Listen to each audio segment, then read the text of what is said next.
Money is so deeply woven into everyday life that we rarely pause to wonder where it came from. We earn it, spend it, save it, and chase it, but money itself is a human invention. A tool created to solve a problem as old as civilization. How do strangers trade fairly?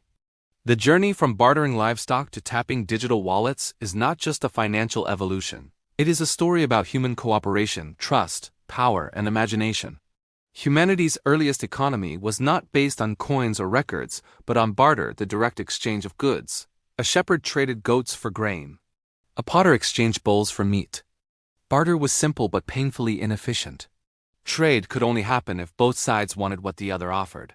A challenge known as the double coincidence of wants. If your neighbor did not want your goat, you were stuck. Barter could not support cities, armies, or long-distance trade. Something more universal was needed. That next step came in the form of commodity money objects that held value almost everywhere. Cattle, salt, shells, and beads served as early currencies across different societies.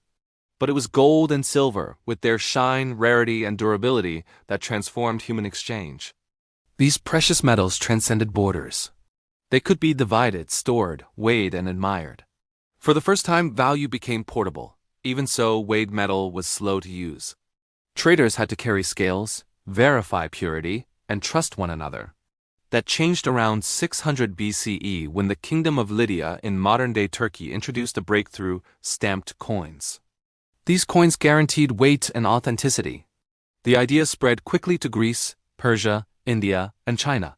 Suddenly, money did not just represent value, it carried the authority of a kingdom.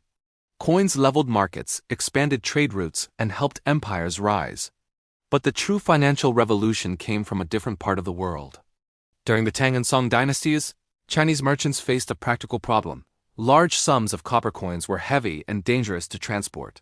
Their solution was ingenious paper receipts that represented stored coins.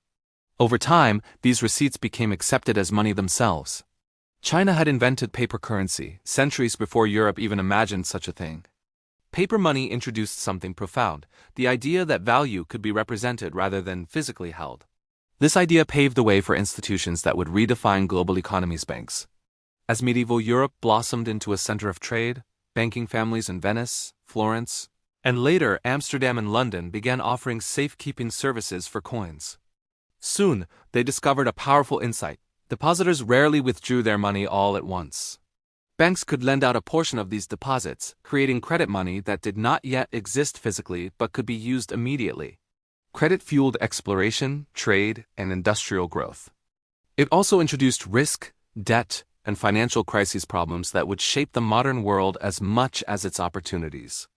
By the 19th century, many nations sought stability through the gold standard, tying their currencies directly to gold reserves. This system created predictable exchange rates and anchored economic confidence. But it also limited growth. Governments could not expand their money supply unless they secured more gold. World wars, the Great Depression, and global recovery placed unbearable pressure on this rigid framework. In 1971, the United States abandoned the gold standard entirely. The world shifted to fiat money currency backed not by metal but by government authority and public trust. It was a bold move, and it recognized something fundamental. Money's power comes from belief, not from material. Today, money has evolved even further into the digital realm. Most modern transactions do not involve paper or coins. They move as invisible numbers through databases, across borders in fractions of a second. Your salary, your savings, your mortgage, most of it, exists only as data. We live in a world where 90% of global money is digital. The next chapter began in 2009, when the mysterious figure Satoshi Nakamoto introduced Bitcoin. For the first time, money operated without banks, governments, or borders. Cryptocurrency challenged the very foundation of financial trust. Whether viewed as innovation or speculation, it forced the world to ask again: what is money, really? In response, nations are now creating central bank digital currencies, CBDCs, government-backed digital forms of national money. The future seems headed toward a cashless society where transactions are instant, programmable, and fully digital. From bartered goats to blockchain algorithms, money has constantly evolved to match the needs and imagination of its users. But beneath every version shells coins, notes, cards, Or code lies a single essential truth. Money exists because people agree that it does. It is a shared story, a collective belief that turns paper into power and numbers into necessities. The history of money is ultimately the history of human trust, fragile, adaptable, and endlessly reinvented.